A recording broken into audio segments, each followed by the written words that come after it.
எல்லா திசையிலும் அதிரும் போர் முழக்கமும் உச்ச தயார்படுத்தல்களும் உச்ச எச்சரிக்கைகளும் மிக முக்கியமான நகர்வுகளும் மிகப்பெரிய போருக்கு தயாராகும் மத்திய கிழக்கு பிராந்தியமும் அதிரடியாக ஏவுகணை சோதனைகளை மேற்கொண்டிருக்கக்கூடிய ஈரானிய இராணுவத்தினரும் ஹெர்முஸ் ஜலசந்தி பிரதேசத்தில் செல்லக்கூடிய கப்பல்களுக்கு பிரித்தானியா வழங்கியிருக்கக்கூடிய இறுதி எச்சரிக்கைகளும் ஈரானுக்கு எதிரான போரை ஆரம்பிக்க வேண்டாம் என டொனால்ட் ட்ரம்புக்கு அவசரமாக அறிவுறுத்தல்களை அனுப்பியிருக்கக்கூடிய அமெரிக்காவினுடைய கூற்றுப்படை தளபதியும் ஈரானுக்கு எதிரான மோதலை விரும்பாத அமெரிக்காவினுடைய துணை ஜனாதிபதியும் நெட்டன்யாகுவும் இஸ்ரேலிய ஆக்கிரமிப்பின் எதிர்க்கட்சி தலைவரான யாயர் லாப்பிடும் ஒன்றிணைந்து வெளியிட்டிருக்கக்கூடிய அறிக்கைகளும் ஈரானுக்கு எதிரான இறுதி மிரட்டல்களும் அவசர கலந்துரையாடல்களை மேற்கொண்டிருக்கக்கூடிய யெமன் ஹவுதி அரசியல் தலைமைகளும் அதிரடியான தளபதிகளின் சந்திப்புகளை மேற்கொண்டு அடுத்த கட்ட நகர்வுகளை முடிவு செய்திருக்கக்கூடிய யெமன் ஹவுதி இராணுவ தலைமைகளும் லெபனானிலிருந்து தெரித்து ஓடும் அமெரிக்க இராணுவமும் அமெரிக்க தூதர்களும் ராஜதந்திரிகளும் அவர்களுடைய குடும்ப உறுப்பினர்களும் லெபனானுக்குள்ளே இருக்கக்கூடிய அமெரிக்க இராணுவ கட்டளை தளத்தில் வீழ்ந்த ஹிஸ்புல்லாவினுடைய ட்ரோனும்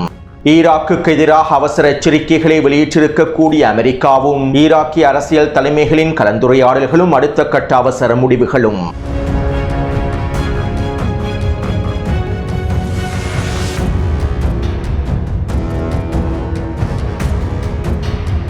நேற்று மாலை லெபனானின் தலைநகரான பெய்ரூட்டில் இருக்கக்கூடிய அமெரிக்க தூதரகத்திலிருந்து அதிகாரிகள் அனைவரும் அவசரமாக வெளியேற்றப்பட்டார்கள். லெபனானி அமெரிக்க தூதரகத்தில் இருக்கக்கூடிய ஒட்டுமொத்த அதிகாரிகளையும் இராஜதந்திரிகளையும் அவர்களுடைய குடும்ப உறுப்பினர்களையும் அவசரமாக வெளியேறுமாறு அமெரிக்கா கட்டளையிட்டிருந்தது. இதற்கமைவாக 4 டசனுக்கும் அதிகமான அதிகாரிகளும் இராஜதந்திரிகளும் அவர்களுடைய குடும்ப உறுப்பினர்களும் ராஃபிக் ஹரிரி விமான நிலையத்தின் மூலமாக அவசரமாக லெபனானில் இருந்து வெளியேற்றப்பட்டார்கள். மேலும் அமெரிக்கா லெபனானிலே இருக்கக்கூடிய அமெரிக்க தூதரகத்திற்கான பாதுகாப்பையும் பலப்படுத்தியுள்ளது. அமெரிக்க தூதரகத்திற்கு அருகாமையில் இருக்கக்கூடிய அனைத்து வீதிகளும் முழுமையாக இழுத்து மூடப்பட்டுள்ளன.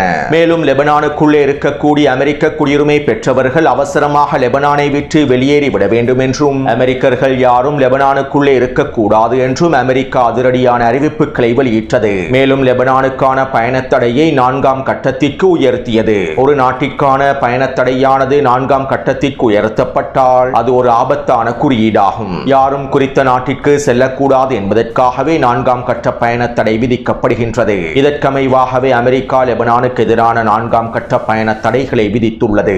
அமெரிக்காவினுடைய இந்த உச்ச எச்சரிக்கைகளை தொடர்ந்து கடந்த 24 மணித்தியாலங்களுக்குள் லெபனானிலிருந்து அதிகளவான அமெரிக்கர்கள் வெளியேறியுள்ளார்கள். மேலும் லெபனானில் இருக்கக்கூடிய அமெரிக்கர்களை அவசரமாக வெளியேற்றுவதற்கான வேலை திட்டங்களையும் அமெரிக்கா மேற்கொண்டிருந்தது. அத்தோடு லெபனானினுடைய வடக்கு பிரதேசத்தில் இருக்கக்கூடிய ஹமத் விமான தளத்தில் அமெரிக்காவினுடைய இராணுவ செயற்பாடுகள் அதிகமாக இருந்ததாகவும் வளமைக்கு மாற்றமான சம்பவங்கள் நடைபெற்றதாகவும் லெபனானிய சமூக ஊடக வலைத்தளங்களில் பரவலாக பேசப்பட்டன. இவை தொடர்பான காணொளிகளும் வெளியிடப்பட்டிருந்தன. அதாவது வடக்கு பிரதேசத்தில் இருக்கக்கூடிய ஹமத் விமான கட்டளை தளத்திலிருந்து அமெரிக்காவினுடைய அதிகளவான சரக்கு விமானங்களும் லெபனானின் புரொபெல்லர் விமானங்களும் வெளியேறியுள்ளன. கிட்டத்தட்ட 30க்கும் அதிகமான விமானங்கள் அவசரமாக வெளியேறியுள்ளன. லெபனானில் நிலைநிறுத்தப்பட்டிருந்த அமெரிக்காவினுடைய மிக முக்கியமான கட்டளை தளபதிகளும் இராணுவ தளபதிகளும் லெபனானை விட்டு வெளியேறி இருப்பதாகவும் லெபனானிய சமூக ஊடக வலைத்தளங்களில் பரவலாக குறிப்பிடப்பட்டிருந்தது. அத்தோடு அமெரிக்காவினுடைய இராணுவமும் அமெரிக்காவினுடைய ராஜதந்திரிகளும் தூதர்களும் முழுமையாக லெபனானை விட்டு வெளியேற்றப்படுவதற்கான காரணம் லெபனானின் வடக்கு பிரதேசத்திலே இராணுவ கட்டளை தளத்தில் நிலை கொண்டிருக்கக்கூடிய அமெரிக்க சிப்பாய்களையும் அமெரிக்க படைகளையும் குறிவைத்து ட்ரோன் ஒன்று களமிறக்கப்பட்டிருப்பதே. அதாவது லெபனானின் வடக்கு பிரதேசத்திலே இராணுவ கட்டளை தளத்தில் அமெரிக்க சிப்பாய்கள் நிலை கொண்டிருக்கக்கூடிய பிரதேசத்தில் அதிரடியாக ட்ரோன் ஒன்று களமிறக்கப்பட்டுள்ளது. குறித்த பிரதேசத்தில் இருக்கக்கூடிய அமெரிக்க சிப்பாய்களை கண்காணிப்பதற்காகவும் அமெரிக்க தளம் தொடர்பான தகவல்களை பெற்றுக் கொள்வதற்காகவுமே இந்த ட்ரோன் களமிறக்கப்பட்டுள்ளது. இதைத் தொடர்ந்து அமெரிக்க இராணுவம் குறித்த ட்ரோனை சுட்டு வீழ்த்தியுள்ளது. மேலும் குறித்த ட்ரோனானது ஹிஸ்புல்லா இராணுவத்தினால் அனுப்பப்பட்ட ட்ரோன் என்றும் சில ஆதாரங்கள் உறுதிப்படுத்தியுள்ளன.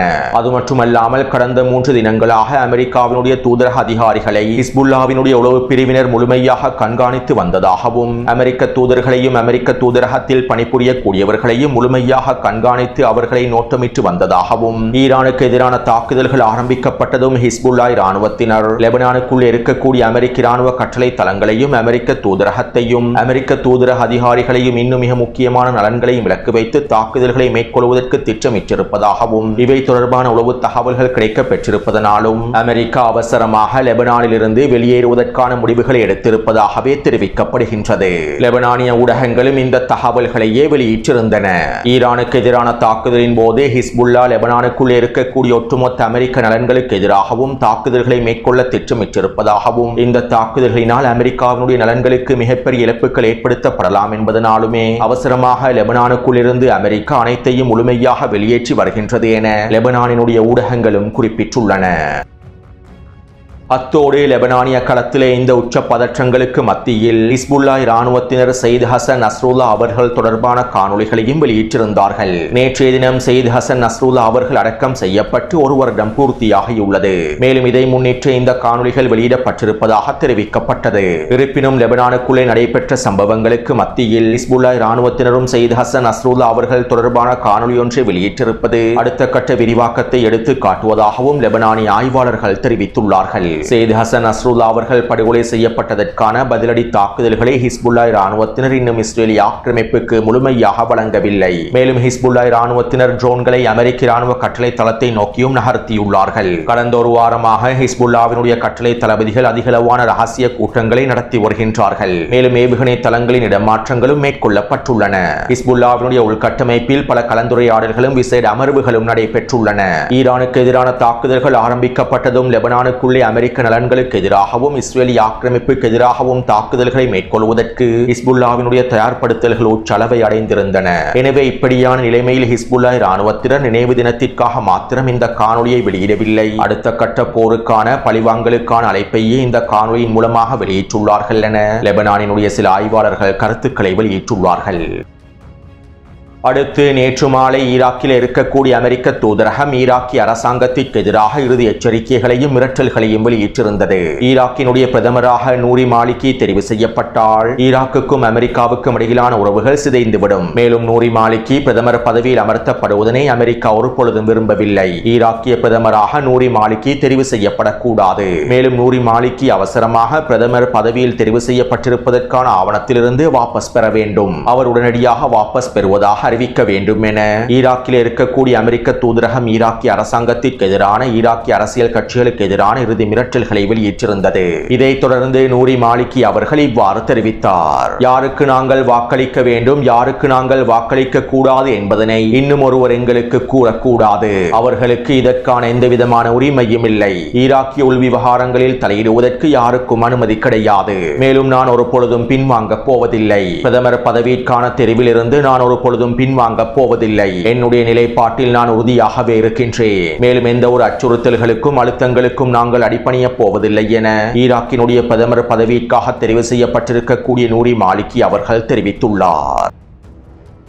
இதைத் தொடர்ந்து நேற்றிரவு ஈராக்கிய அரசாங்கம் அவசர கூட்டங்களை நடத்தியிருந்தது. நூரி மாலிகி அவர்களை பிரதமர் பதவியில் அமர்த்துவது தொடர்பாகவும் ஈரானுக்கு எதிரான தாக்குதல்கள் ஆரம்பிக்கப்படுவது தொடர்பாகவும் கலந்துரையாடல்களை மேற்கொண்டிருந்தது. மேலும் இந்த கலந்துரையாடல்களை தொடர்ந்து பதற்றங்களுக்கு மத்தியில் சில அவசர முடிவுகள் எடுக்கப்பட்டிருந்தன. அதாவது ஈரானுக்குள்ளே இருக்கக்கூடிய ஈராக்கிய மாணவர்கள் அனைவரும் அவசரமாக வெளியேறிவிட வேண்டும் என்றும், எல்லை பிரதேசத்தினூடாக ஈரானை விட்டு வெளியேறி ஈராக்கை வந்தடைந்து விட வேண்டும் என்றும் ஈரானிலே இருக்கக்கூடிய பல்கலைக்கழக மாணவர்களுக்கு அவசர எச்சரிக்கைகளை வெளியிட்டது. அதே போன்று நேற்றிரவு ஈராக் எதிர்ப்பு குழுக்களின் தலைமைகள் அனைவரும் ஒன்றிணைந்து விசேட கலந்துரையாடல்களை மேற்கொண்டுள்ளார்கள். மேலும் இதன் போது ஈரானுக்கான முழுமையான ஆதரவை வெளிப்படுத்தியுள்ளார்கள். ஈரானுக்கு எதிரான தாக்குதல்கள் ஆரம்பிக்கப்பட்டதும் ஈராக்குக்குள்ளே அமெரிக்க நலன்களை இலக்கு வைத்து தாக்குதல்களை மேற்கொள்வதற்கு உறுதியளித்துள்ளார்கள். அதே நேரம் ஈராக்கிய எதிர்ப்பு குழுக்களுடைய தலைமைகள் இதற்கான உத்தரவை வழங்காவிட்டாலும் ஈராக்கில் இருக்கக்கூடிய அமெரிக்க நலன்களை இலக்கு வைத்து தாக்குதல்களை மேற்கொள்வதற்கு உத்தரவிடப்பட்டுள்ளார்கள். கோப்ஸ் வழிமுறைகளுக்கு இவர்களுக்கான இந்த உத்தரவுகள் பிறப்பிக்கப்பட்டுள்ளன. மேலும் ஈராக் முழுவதும் எதிர்ப்பு போராளிகள் முழுமையான தயார்படுத்தலை அறிவித்திருந்தார்கள். நேற்றிரவு இவற்றை உறுதிப்படுத்தக்கூடிய அறிக்கைகளும் வெளியாக இருந்தன. அதே போன்று நேற்றிரவு யமன் ஹவுதிகள் பொது அமைப்புகள் மற்றும் அரசு நிறுவனங்களுக்கான எச்சரிக்கைகளையும் வழிகாட்டுதல்களையும் வழங்கியிருந்தார்கள். அனைத்து பொது அமைப்புகளும் அரசு நிறுவனங்களும் உச்செச்சரிக்கையில் இருக்க வேண்டும் என்றும் குறிப்பிட்டிருந்தார்கள். அது மட்டுமல்லாமல் யமன் ஹவுதிகளின் தற்காலிக பிரதமராக இருக்கக்கூடிய முகமது மிஃப்தாவின் தலைமையில் அவசர கூட்டம் ஒன்றும் நடைபெற்றுள்ளது. மேலும் இந்த அமைச்சரவை கூட்டத்திலே அமெரிக்காவினுடைய இஸ்ரேலிய ஆக்கிரமிப்பினுடைய தாக்குதல்களை எதிர்கொள்வது தொடர்பாகவும் இதற்காக ஒட்டுமொத்த அரசு நிறுவனங்களை தயார்படுத்துவது தொடர்பாகவும் அவசர சூழ்நிலையின் போது எவ்வாறான தயார்படுத்தல்களை மேற்கொள்ள வேண்டும் என்பது தொடர்பாகவும் முடிவுகள் எடுக்கப்பட்டுள்ளன.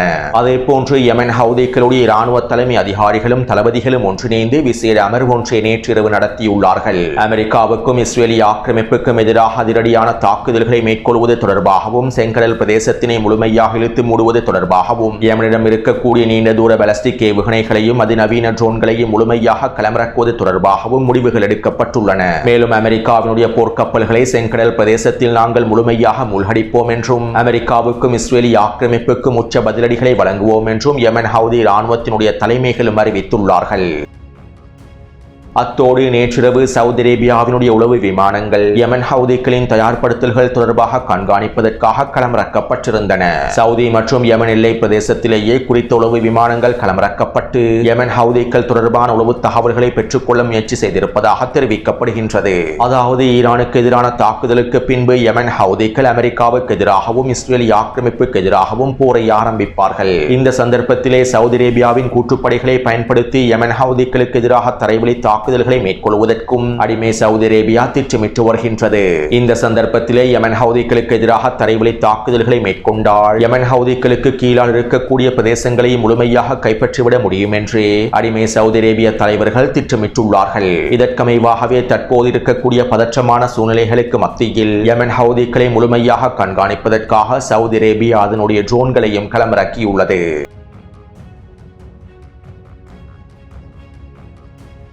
அடுத்து இந்த உச்ச பதற்றங்களுக்கு மத்தியில் அடிமை அரபு நாடுகளும் அவர்களுடைய எண்ணெய் நிறுவனங்களுக்கும் இன்னும் மிக முக்கியமான வர்த்தக நிலையங்களுக்கும் இராணுவத்தோடு சம்பந்தப்பட்டிருக்கக்கூடிய மிக முக்கியமான தளங்களுக்கும் இறுதி எச்சரிக்கைகளையும் வழிகாட்டுதல்களையும் வழங்கியுள்ளார்கள். Saudi Arabia, Jordan, Bahrain, Qatar மற்றும் ஐக்கிய அரபு அமீரகம் ஆகிய நாடுகளில் எண்ணெய் நிறுவனங்களில் தொழில் புரியக்கூடியவர்களுக்கு எச்சரிக்கைகள் வழிகாட்டுதல்கள் வழங்கப்பட்டுள்ளன. யாரும் எந்தவிதமான காரணமும் இல்லாமல் வெளியிடங்களுக்கு செல்லக்கூடாது என்றும் எண்ணெய் உற்பத்தி நிறுவனங்களில் உச்சவதானத்தோடு இருக்க வேண்டும் என்றும் இவர்களுக்கான வழிகாட்டுதல்களும் இறுதி எச்சரிக்கைகளும் வழங்கப்பட்டுள்ளன. அதே போன்று அமெரிக்க இராணுவ தளங்களை கொண்டிருக்கக்கூடிய இந்த அடிமை அரபு நாடுகளும் அவர்களுடைய உச்ச எச்சரிக்கைகளை உயர்த்தியுள்ளார்கள். அடுத்து நேற்று மாலை இஸ்ரேலிய ஆக்கிரமிப்பின் பென் குரியன் விமான நிலையத்திலும் அமெரிக்காவினுடைய எரிபொருள் நிரப்பு விமானங்கள் களமிறக்கப்பட்டிருந்தன. ஏற்கனவே இஸ்ரேலிய ஆக்கிரமிப்பில் இருக்கக்கூடிய இராணுவ கட்டளை தளங்களில் அமெரிக்காவினுடைய போர் விமானங்கள் குவிக்கப்பட்டுள்ளன. மேலும் இடம் பற்றாக்குறை காரணமாகவே தற்போது பென் குரியன் விமான நிலையத்திலும் இந்த போர் விமானங்கள் களமிறக்கப்பட்டிருப்பதாக தெரிவிக்கப்படுகின்றது. அத்தோடு நேற்று மாலை நெட்டன்யாஹூ அவசர போர் அமைச்சரவை கூட்டத்தினை நடத்தியிருந்தார். வழமைக்கு மாற்றமாக இஸ்ரேலிய ஆக்கிரமிப்பின் எதிர்க்கட்சி தலைவரையும் குறித்த போர் அமைச்சரவை கூட்டத்திற்கு அழைத்திருந்தார். ஈரானுக்கு எதிரான தாக்குதல்கள் தொடர்பாகவும் அடுத்த கட்ட நகர்வுகள் தொடர்பாகவும் இதன்போது விசேட கலந்துரையாடல்கள் மேற்கொள்ளப்பட்டன. மேலும் இந்த கலந்துரையாடல்களை தொடர்ந்து நெட்டன்யாஹூ ஊடகங்களிடம் இவ்வாறு தெரிவித்தார். நாளைய தினம் என்ன நடக்கும் என்பது யாருக்கும் தெரியாது. நாங்கள் ஒவ்வொரு சூழ்நிலைகளுக்கும் எங்களுடைய கண்களை திறந்து தயாராகவே இருக்கின்றோம். ஈரான் எங்களுக்கு எதிரான தாக்குதல்களை மேற்கொண்டால் அவர்களுக்கு நினைத்து கூட பார்க்க முடியாத சக்தியை பயன்படுத்தி பதிலடி தாக்குதல்களை மேற்கொள்வோம். இந்த தருணத்திலே இஸ்ரேலில் இருக்கக்கூடிய நாங்கள் அனைவரும் எங்களுடைய பிளவுகளை மூடிவிட வேண்டும். அரசியல் ரீதியாக எங்களுடைய பிளவுகளை ஓரம் கட்டிவிட வேண்டும். இஸ்ரேலிய மக்களை, யூதர்களை பாதுகாப்பதற்கு நாங்கள் அனைவரும் ஒன்றிணைந்து செயற்பட வேண்டும். பூரிம் பண்டிகைக்கு முன்னதாக நாங்கள் அனைவரும் ஒன்றாக செயற்பட வேண்டும். மேலும் பூரிம் பண்டிகைக்கு முன்னதாக பல சாதனைகளை நாங்கள் நிறைவேற்றுவோம். தற்போதைய தருணமானது மிக முக்கியமான தருணமாகும். இந்த தருணத்தில் நாங்கள் சாதனை படைக்க வேண்டும். இஸ்ரேலினுடைய இருப்பை பாதுகாக்க வேண்டும் என நெட்டன்யாஹூ குறிப்பிட்டிருந்தார். அதாவது வருகின்ற மார்ச் மாதம் 2ஆம் திகதியே பியூரிம் பண்டிகை கொண்டாடப்படுகின்றது. மேலும் இந்த பியூரிம் பண்டிகை கொண்டாடப்படுவதற்கு முன்பு சாதனைகளை நிகழ்த்த வேண்டும் என்று நெட்டன்யாஹூ குறிப்பிட்டுள்ளார். மேலும் அமெரிக்கா ஈரானுக்கு எதிரான தாக்குதல்களை மேற்கொண்டதற்கு பின்பு ஈரான் அமெரிக்காவுக்கு எதிரான பதிலடிகளை மேற்கொள்ளும். இந்த சந்தர்ப்பத்தில் ஈரான் இஸ்ரேலுக்கு எதிரான தாக்குதல்களையும் மேற்கொண்டால் நாங்கள் எங்களுடைய ஒட்டுமொத்த சக்திகளையும் பயன்படுத்தி உச்ச பதிலடி தாக்குதல்களை மேற்கொள்வோம் என்று இஸ்ரேலிய ஆக்கிரமிப்பின் நெட்டன்யாஹூ தெரிவித்துள்ளார். அத்தோடு நெட்டன்யாஹுவின் கருத்துக்களை தொடர்ந்து இஸ்ரேலிய ஆக்கிரமிப்பினுடைய எதிர்க்கட்சி தலைவர் யாயர் லாபிட் இவ்வாறு தெரிவித்தார். நாங்கள் தற்போது பிளவுகளை மறந்து ஒற்றுமையாக இருக்க வேண்டும். எங்களுடைய பிளவுகளையும் முரண்பாடுகளையும் ஓரம் கட்டிவிட வேண்டும். ஈரானுக்கு எதிரான மோதல்கள் ஆரம்பிக்கப்பட்டதும் இஸ்ரேலுக்குள்ளே எந்த ஒரு எதிர்க்கட்சி கூட்டணியும் இருக்காது. நானும் நெட்டன்யாஹுவும் ஒன்றிணைந்து இஸ்ரேலிய மக்களை பாதுகாப்பதற்கே களமிறங்கியுள்ளோம். இந்த தருணமானது இஸ்ரேலினுடைய எதிர்காலத்திற்கு மிக முக்கியமானதாகும். தற்போது ஈரானிய தலைமைகளின் அடித்தளத்தை அளிப்பதற்கு அழிப்பதற்கான காலம் வந்துவிட்டது. ஈரானிய அச்சை முழுமையாக அழிப்பதற்கான நேரம் வந்துவிட்டது. இந்த தருணத்தில் நாங்கள் அனைவரும் ஒற்றுமையாக ஒன்றிணைந்து ஈரானுக்கு முழுமையாக முடிவு கட்ட வேண்டும். மேலும் நாங்கள் நிச்சயமாக ஈரானை முழுமையாக வீழ்த்துவோம் என இஸ்ரேலிய ஆக்கிரமிப்பின் எதிர்க்கட்சி தலைவர் யாயிர் லாபிட் தெரிவித்துள்ளார். அதாவது ஈரானுக்கு எதிராக ஒட்டுமொத்த எதிரிகளும் அடிமைகளும் துரோகிகளும் தற்போது ஒன்றிணைந்துள்ளார்கள். இஸ்ரேலிய ஆக்கிரமிப்புக்குள்ளே இருக்கக்கூடிய அரசியல் பிளவுகளையும் ஓரம் கட்டிவிட்டு ஈரானுக்கு எதிராக இஸ்ரேலிய ஆக்கிரமிப்பு தலைவர்கள் முழுமையாக களமிறங்கியுள்ளார்கள்.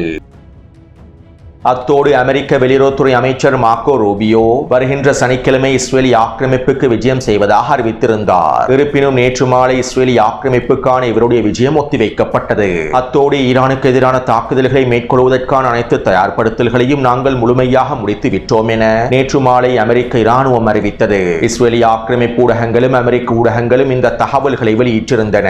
இதைத் தொடர்ந்து அமெரிக்காவினுடைய துணை ஜனாதிபதி ஜேடி வான்ஸ் இவ்வாறு தெரிவித்துள்ளார். ஈரானுக்கு எதிரான நீண்ட மோதலில் நாங்கள் சிக்கிக் கொள்வதை நினைத்து கவலைப்படுகின்றேன். ஈரானுக்கு எதிரான மோதலினால் நாங்கள் முடிவுகளை எடுக்க முடியாது. இராஜதந்திர பேச்சுவார்த்தைகள் மூலமாகவும் இராஜதந்திர தீர்வுகள் மூலமாகவுமே ஈரானுடனான பிரச்சனைகளை முடிவுக்கு கொண்டு வர வேண்டும் என அமெரிக்க துணை ஜனாதிபதி ஜேடி வான்ஸ் தெரிவித்துள்ளார். அதே போன்று அமெரிக்க இராணுவத்தின் கூட்டுப்படைகளின் தலைமை அதிகாரி ஜெனரல் டென் கெயின் டொனால்ட் ட்ரம்புக்கு அவசர அறிவுறுத்தல்களை அனுப்பி வைத்துள்ளார். ஈரானுக்கு எதிரான மோதல்களை நாங்கள் ஆரம்பிக்க கூடாது. ஈரானுக்கு எதிரான தாக்குதல்களை மேற்கொள்வது ஒரு நீடித்த மோதலையே உருவாக்கிவிடும். இது எங்களுக்கு அதிகளவான இழப்புகளையும் ஏற்படுத்துவதற்கு வாய்ப்புகள் உள்ளன. இதனால் ராஜதந்திர ரீதியாக பேச்சுவார்த்தைகளை மேற்கொண்டு முடிவுகளை எடுப்பதே சிறந்தது என அமெரிக்க இராணுவ கூட்டுப்படை தலைமை அதிகாரி டொனால்ட் ட்ரம்புக்கு அவசர செய்தியை அனுப்பியுள்ளார். அத்தோடு இங்கிருக்கக்கூடிய இன்னொரு மிக முக்கியமான விடயம் என்னவென்றால் அமெரிக்க இராணுவத்தினுடைய கூட்டுப்படை தலைமை அதிகாரி வெனிசுவேலாவுக்கு எதிரான தாக்குதல்களை முழுமையாக ஆதரித்திருந்தார். நிக்கோலஸ் மதுரோவை கைப்பற்றுவதற்கான தாக்குதல்களை திட்டமிட்டிருந்தார். மேலும் இவரே தற்போது ஈரானுக்கு எதிரான தாக்குதல்களை மேற்கொள்ள வேண்டாம் என அறிவுறுத்தல்களை வழங்கியிருப்பது ஈரானுக்கு எதிரான தாக்குதல்கள் மிகப்பெரிய சிக்கல்களை அமெரிக்காவுக்கு ஏற்படுத்தப் போகின்றது என்பதனை அவர்கள் உணர்ந்து கொண்டுள்ளார்கள் என்பதே. அடுத்து இந்த உச்ச பதற்றங்களுக்கு மத்தியில் நேற்றிரவு அதிரடியாக ஈரான் ஏவுகணை சோதனைகளை மேற்கொண்டது. ஈராக்கிய எல்லை பிரதேசத்திலும் ஏனைய பிரதேசங்களிலும் அதிரடியான ஏவுகணை சோதனைகள் மேற்கொள்ளப்பட்டிருந்தன. மேலும் ஈரானினுடைய முப்படைகளும் உச்ச எச்சரிக்கையில் உச்ச தயார்படுத்தலில் வைக்கப்பட்டிருந்தார்கள். அத்தோடு பிரித்தானியாவின் கடல்சார் அமைப்பு ஹெர்மூஸ் ஜலசந்தி பிரதேசத்திலே செல்லக்கூடிய கப்பல்களுக்கு இறுதி எச்சரிக்கைகளை வழங்கியது. வழமைக்கு மாற்றமான விதத்தில் கப்பல் போக்குவரத்து நடைபெறுகின்றது. இதனால் ஹெர்மூஸ் ஜலசந்தி பிரதேசத்தினூடாக செல்லக்கூடிய அனைத்து சரக்கு கப்பல்களும் மிகவும் அவதானத்துடன் செல்லுமாறு பிரித்தானியாவினுடைய கடல்சார் அமைப்பு கோரிக்கைகளையும் இறுதி எச்சரிக்கைகளையும் வெளியிட்டிருந்தது. எனவே தற்போது மத்திய கிழக்கு பிராந்தியத்தில் பதற்ற நிலைமைகள் உச்சகட்டத்தை அடைந்துள்ளன. மேலும் இன்றிரவு அல்லது நாளைய தினத்திற்குள் ஈரானுக்கு எதிரான தாக்குதல்கள் மேற்கொள்ளப்படும் என தெரிவிக்கப்படுகின்றது. அதாவது இன்னும் 48 மணித்தியாலங்களுக்குள் ஈரானுக்கு எதிரான தாக்குதல்கள் ஆரம்பிக்கப்படும் என்று தெரிவிக்கப்படுகின்றது. எனவே இந்த காணொளி தொடர்பான கருத்துக்களை பதிவிடுங்கள். அடுத்த காணொளியை விரைவாக பதிவிடுகின்றேன். தொடர்ந்தும் என்னுடன் இணைந்திருங்கள். நன்றி, வணக்கம்.